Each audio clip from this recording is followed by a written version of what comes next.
پاکستان میں مرد سیاستدانوں کو تو چھوڑیں، خواتین سیاستدانوں کے ساتھ 9 مئی کے نام پہ اور عمران خان کا ساتھ نہ چھوڑنے کے نام پہ سیاست کا مقابلہ سیاست سے نہیں، سیاست کا مقابلہ چادر کھینچنے سے، خونریزی کرنے سے اور عزتوں کی پامالی سے شروع کیا ہے۔ سر یہ میرے پاس رپورٹ ہے HRCP 2020 کی، سر اس کی ریسرچ کہتی ہے کہ 90% پاکستانی خواتین نے کہیں پر بھی زندگی کے کسی حصے میں ڈومیسٹک وائلنس کا وہ شکار ہوئی ہے۔ تو اسپیکر صاحب، جب 90% خواتین کہیں پر ڈومیسٹک وائلنس کا شکار ہوئی ہیں، وہاں پہ کوئی آدمی جس کا ذہنی توازن شاید درست نہ ہو اور اپنا آپ کو بڑا امپاورڈ سمجھتا ہو، میل شوونزم ہے، وہ بند دروازوں کے پیچھے کسی خاتون کے اوپر جو ہے وہ تشدد کرتا ہے تاکہ اس کی چیخیں سنائی نہ دیں۔ جب گھر کے بڑے اس کو جمع کرتے ہیں اور اس کو بلاتے ہیں کہ تم نے خاتون کے اوپر تشدد کیوں کیا، تو سر وہ بھی منہ چھپائے پھرتا ہے۔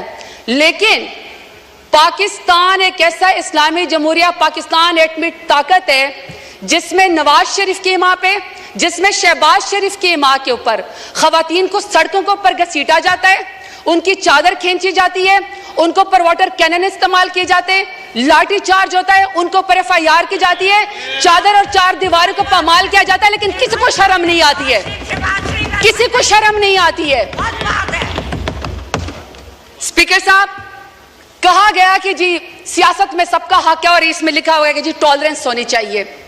اگر ٹالرنس ہونی چاہیے تو اسپیکر صاحب، کسی کے ساتھ تو کسی کے والد صاحب، کسی کے دادا صاحب کوئی وزیر تھے، پاکستان کی خدمت کی تھی، کہیں پر کسی کا جو ہے وہ پیری مریدی کا معاملہ ہے، کہیں پر جو ہے وہ کسی وزیر اور مشیر کے یا کسی کا کہتا ہے کہ جی میں فلانے تم اندار سردار کا بیٹا ہوں اور بیٹی ہوں۔ لیکن اسپیکر صاحب، میرا سوال ہے کہ اگر میں NA 185 پہ زرتاج گل وزیر ڈیرہ غازی خان سے الیکشن لڑنا چاہتی ہوں تو کیا ڈیرہ غازی خان میرے لیے نو گو ایریا تھا کہ آپ میرے پروپوزر اور سیکنڈر کو بھی اغوا کریں، آپ میرے گھر کا محاصرہ کریں، جب میں گھر سے نکلوں تو آپ میرے اوپر لاٹھی چارج کریں؟ پورے ڈیرہ غازی خان نے دیکھا کہ پورے ڈیرہ غازی خان کی جتنے بھی پولیس انفورسمنٹ تھی، انتظامیہ تھی، وہ ایک سائڈ کے اوپر کھڑی تھی اور مجھے پاکستانی چوک میں کارڈن آف کر کے اکیلا وہاں پہ کھڑا کیا ہوا تھا۔ کسی کو شرم نہیں آئی ہے، کسی کو کوئی فرق نہیں وہاں پہ پڑا۔ جب گھر سے باہر نکلو تو کہتے ہیں کہ آپ NOC دو۔ کون سے آئین قانون میں اسپیکر صاحب ہوتا ہے کہ گھر سے نکلنے کے لیے آپ کو NOC چاہیے؟ باپ دادا نے مسجد بنوائی، نمازوں کے اوپر دروازے بند کر دیے کیونکہ یہ زرتاج گل کے گھر کے سامنے جو وہ مسجد ہے۔ وہاں پہ مارکیٹ تھے تو مارکیٹ کے دروازے بند کر دیے، انہوں نے کہا عید اور چاند رات کے اوپر بھی یہاں پہ کوئی خرید و فروخت نہیں ہوگی کیونکہ شاید یہ اس مارکیٹ میں یہاں پہ زرتاج گل رہتی ہے۔ میرے خاندان کی خواتین اسپیکر صاحب شرعی پردہ کرتی ہیں۔ 10 دفعہ میرے گھر کے اوپر جب ریڈ کیا گیا، دروازے توڑے گئے، لاتے مار کے پولیس آئی تو وہاں کے سارے وہ باپردہ خواتین گھر چھوڑ کے چلی گئیں۔ تو آپ کہتے ہیں کہ آپ کو سیاست کا حق ہے، مانتے ہیں ہم بے-نظیر بھٹو صاحبہ کی ہم عزت کرتے ہیں کیونکہ پہلے وزیر اعظم تھی خاتون، لیکن ایک دوسری بھی تو ہے نا جو ٹک ٹاک اور وزیر اعلیٰ جو کہتی ہے کہ خواتین میری ریڈ لائن ہے۔ ریڈ لائن کے بعد آپ یہاں پہ قائد اعظم رحمت اللہ علیہ کی تصویر کے سامنے محترمہ فاطمہ جناح کا ذکر کرتے ہیں۔ شکر ہے اسپیکر صاحب، اسپیکر کے محترمہ فاطمہ جناح کے جو اپوننٹ تھے نا وہ ہندو تھے، وہ انگریز تھے، وہ کچھ تو وزادار تھے۔ یہاں پہ وزاداری کا مجھے عالم بتائیں، یہاں پہ آپ مجھے وزاداری کا عالم بتائیں اسپیکر صاحب کہ قائد اعظم رحمت اللہ علیہ کے پاکستان میں بھی خواتین کو سیاست کی اجازت ہے۔ یہ امریت کا ذکر کرتے نا، کل کو کہہ رہے تھے کہ جی کسی کو نکال کے آپ قبر سے پھانسی پہ لٹکا دو، تو مشرف دور میں سب سے زیادہ خواتین کو یہاں پہ ریزرو سیٹ دے گئی۔ بدترین امریت کے اندر بھی خواتین کو سیاست کی اجازت تھی، بے نظیر بھٹو کے دور کے اندر بھی خواتین کو سیاست کی اجازت تھی، عمران خان میرے لیڈر کی حکومت میں خواتین کو سیاست کی اجازت تھی۔ سب سے زیادہ پاکستان کی تاریخ میں اگر کابینہ میں کوئی منسٹر بنی ہے تو وہ عمران خان کے دور میں بنی ہے۔ میں سوال پوچھنا چاہتی ہوں اسپیکر صاحب ان کو چپ کرائیں۔ آرڈر ان دا ہاؤس، محترمہ آپ بولیں۔ اسپیکر صاحب میں صرف سوال پر یہ کرنا چاہتی ہوں کہ جب نواز شریف کا دور آئے گا، جب شہباز شریف کا دور آ گیا تو کیا خواتین کے اوپر سیاست کے دروازے بند ہوں گے؟ ہمیشہ ان کی کریکٹر اساسینیشن ہوگی؟ ہمیشہ ان کو جیلوں کے اندر ڈالا جائے گا؟ میں سوال پوچھنا چاہتی ہوں اسپیکر صاحب، میں سوال پوچھنا چاہتی ہوں کہ ریحانہ ڈار صاحبہ جو سیالکوٹ میں، جس کا تو 9 مئی سے بھی کوئی تعلق نہیں تھا، بیٹے کی سیٹ پہ الیکشن لڑنا چاہ رہی تھی، والدہ کی عمر کے ایک خاتون ہے، آپ نے یہاں پہ ایک بندے کو جتوانے کے لیے پولیس کے ذریعے اس کے گریبان میں ہاتھ ڈالا، آسمان بھی کانپا ہوگا۔ میں آپ سے پوچھنا چاہتی ہوں کہ آپ کو کون سی سیاسی برتری حاصل ہوگی ریحانہ ڈار کو آپ کو گھسیٹتے ہوئے اور اس کے گریبان میں ہاتھ ڈالتے ہوئے؟ اسپیکر صاحب، ہم نے تو سنا تھا کہ فلسطین میں، کشمیر میں مقبوضہ جگہوں پہ یہودی اور ہندو جو خواتین کے خلاف ٹارچر کرتے ہیں، ان کو ہراس کرتے ہیں تاکہ ان کو کوئی جو ہے اس کے اوپر برتری حاصل ہو جائے۔ اسپیکر صاحب، میرا سوال ہے اسپیکر صاحب کہ جب عالیہ حمزہ کو، پڑھی لکھی خاتون انجینئر ہے، جب عالیہ حمزہ کو ان کی 3 بیٹیوں کے سامنے رات کو اس کے بیڈ روم سے بالوں سے کھینچ کر مرد پولیس والوں نے سیڑھیوں کے اوپر گھسیٹا، تو میں شہباز شریف سے پوچھنا چاہتی ہوں کون سی سیاسی برتری آپ کو پاکستان تحریک انصاف کے اوپر حاصل ہو گئی؟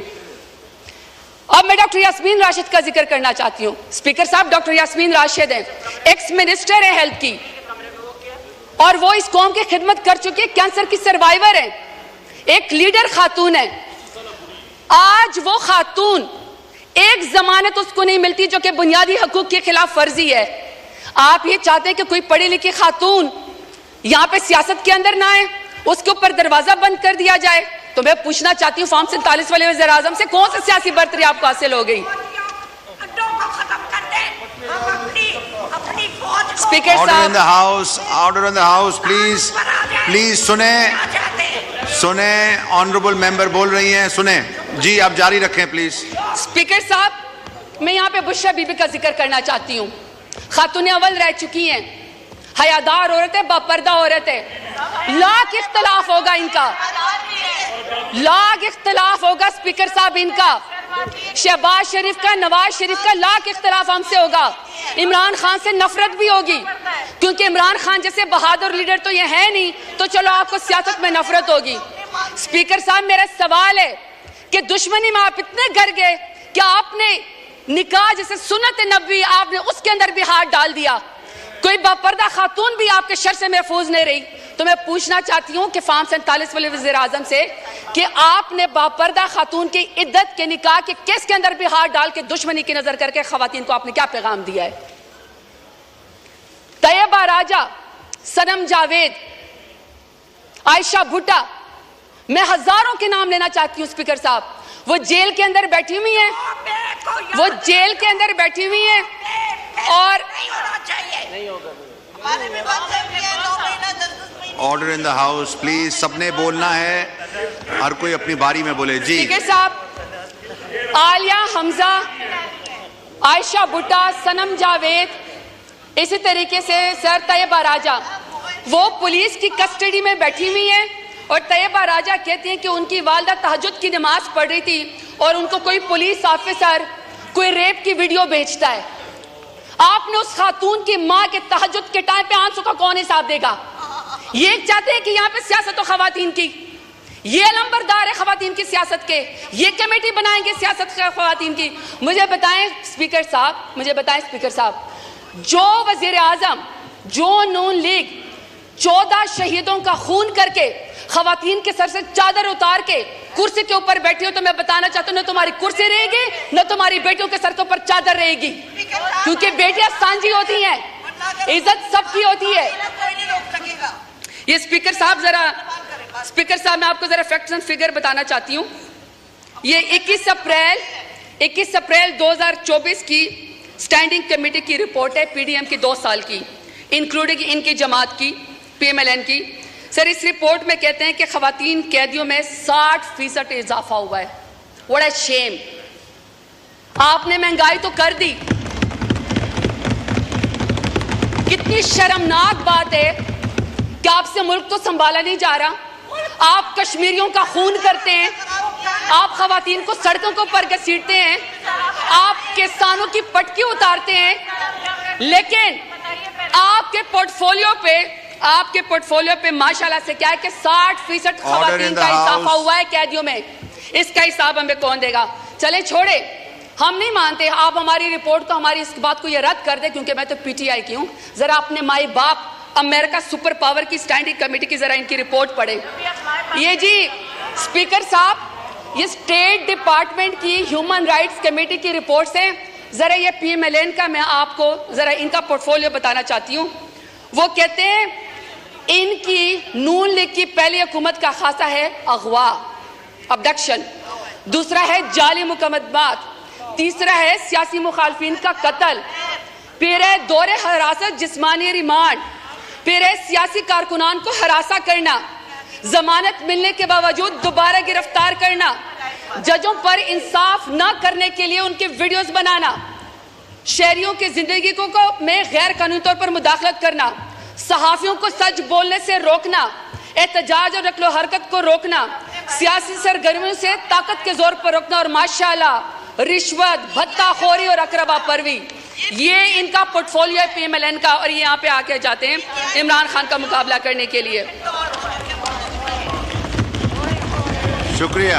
نہیں سر مجھے سر 5 منٹ چاہیے. میری آپ سے ریکویسٹ ہے سر, وائنڈ اپ کریں. ریکویسٹ ہے سر, 1 منٹ میں وائنڈ اپ کریں پلیز. سر 5 منٹ ریکویسٹ ہے پلیز. ابھی آپ کے ذہن قریشی صاحب نے ابھی بولنا ہے, آپ پلیز وائنڈ اپ کریں. سر میری پہلے ریکویسٹ یہ ہے کہ ہمیں تمام خواتین کی رپورٹ دی جائے, ان کی ہیلتھ کی رپورٹ دی جائے, اور ہمیں یہ بتایا جائے کہ ان کو کتنا جو ہے وہ کاؤنسل ضمانتوں کے لیے ان کو کتنا جیل کے اندر 15 سے 20 ہزار خواتین جو ہیں, ہمیں اس کا حساب بتایا جائے. ہم ان کی رپورٹ کے اوپر یقین نہیں کرتے, کیونکہ پی ڈی ایم اور specially P M L N کی وجہ سے تو خواتین کے ساتھ مظالم ہو رہے ہیں. یہاں پہ کسی ایسے انڈیپینڈنٹ ادارے کو انوالو کیا جائے جو ہمیں اس رپورٹنگ میں مدد دے. دوسرا سر 22.5 ملین جو بچیاں اسکولوں سے باہر ہیں, اس میں سب سے بڑی تعداد جو ہے وہ اسکول کی بچیوں کی ہے. سر ہمیں اس کا ٹارگٹ بتایا جائے کہ کب ہوگا.